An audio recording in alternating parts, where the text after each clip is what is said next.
Welcome to Out with Dan, the podcast that spotlights and examines the voices of LGBTQ+ authors, characters, and our allies. Together, we lift our voices and we tell our stories. I'm Dan White. Join me as I chat with this week's author.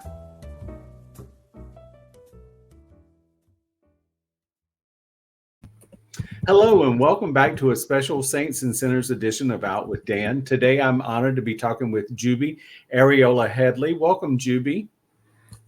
Hello and thank you. How are you doing today? I'm great. I'm ready for Saints and Sinners. It won't be long now. I think we have about a month before we arrive in New Orleans.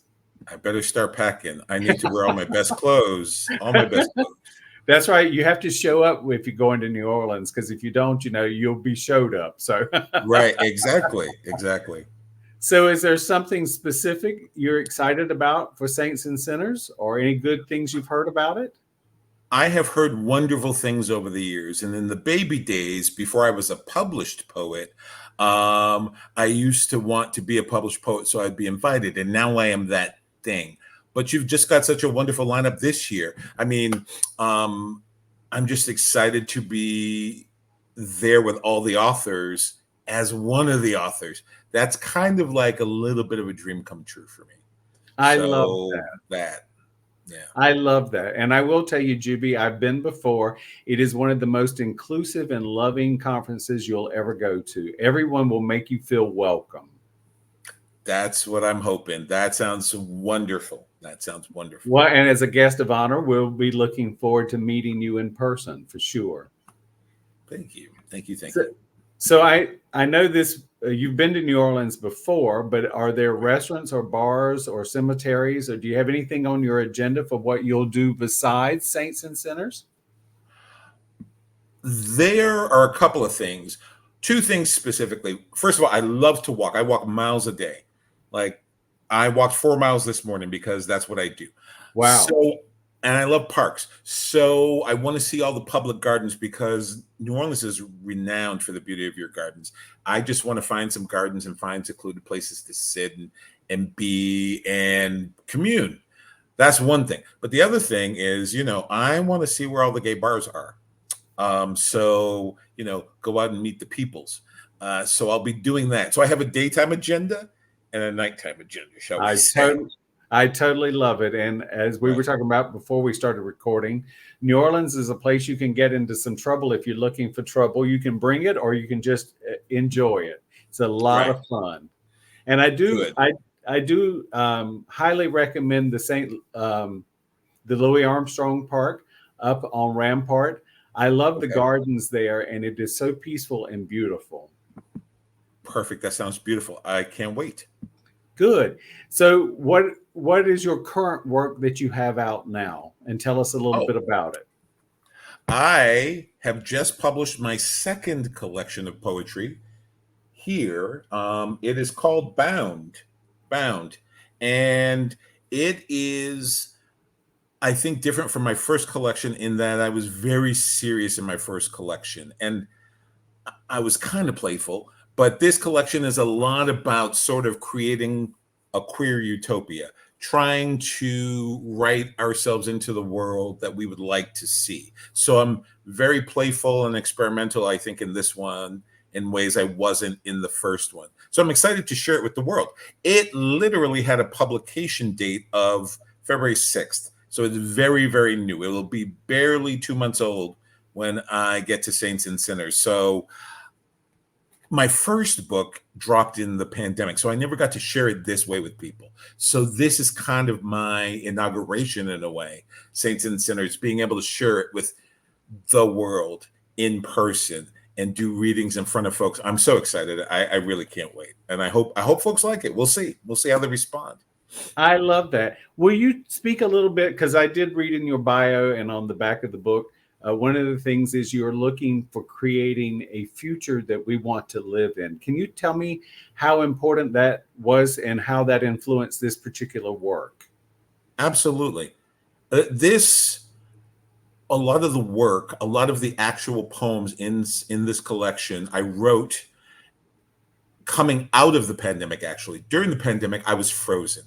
between the reality of COVID and George Floyd and the social upheaval that was happening, I felt a little paralyzed, to be quite honest. And I wasn't really able to write. And I was sort of and I, this might sound melodramatic, but I feel like I was having kind of an existential crisis. And about 3 days before the November 2020 election, I woke up and I thought, you have to find a way to thrive no matter what's happening in this here and now. And somehow that was a wake up call to me. And I just started writing and writing. And what I started writing towards was the idea of a better place, a queer utopia where who we are as people, queer or not queer, can be fully embraced and celebrated, where there isn't a thing called racism or a thing called transphobia, where regardless of our body size or how we love or how we pray or how we do anything, we can be authentic and be celebrated for that authenticity. So a lot of the work in this collection is aiming for that. And it was really, it flowed. Once it started flowing, it wouldn't stop. It was really just a necessary exercise in reaching for what we deserve, if that makes any sense. I absolutely love it. It does make sense. And I do agree with you. We live in a society that we still have a long, long ways to go before we get Right. full equity for everyone, whether it's a person of color, your sexual orientation, whether it's a man or a woman or trans or whatever. We've so far to go. And I love this. And I love the fact that this came to you because it's important. I think I would assume, big assumption here, that you experience growth from it as well as the catharsis of getting it out. Right. I do think so. I think that sort of my conception of what the possibilities are, first of all, but secondarily, what my mandate is in the world going forward have expanded. Coming out of the pandemic, but also coming out of the process of writing this collection. My next work is actually going to be a set of essays that are sort of exploring these ideas further in prose. So we'll see where that goes. One of the wonderful things about writing is the process of discovery in the writing. So I don't know what they're going to turn out to be. I know where I'm starting. I can't wait to see where I end up. I love that. I love that. And I know it's going to be fabulous. That's a wonderful thing. So, Jubi, do you have a website Jubi, do you have a website or social media you would like to share? I do have a website. It's www.justjubi.com. JUSTJUBI, justjubi.com. Named because people always ask me if Jubi's short for something. So that's how I came up with it. That's your way of letting them know that Jubi is your name. I love that. Exactly. That's my website. Lovely. Thank you so much for joining me, and I appreciate it very much. Thank you. Can't wait to meet you. And looking forward to meeting you as well. Thank you. Hang on for me just a second. Thank you for joining us for a very special Saints and Sinners edition of Out with Dan. The Saints and Sinners LGBTQ+ Literary Festival is a part of the Tennessee Williams Literary Festival, and it is held each year in New Orleans. This year's festival will be March 22nd through the 24th. We would love to have you join us. For more information on Saints and Sinners, please visit sasfest.org.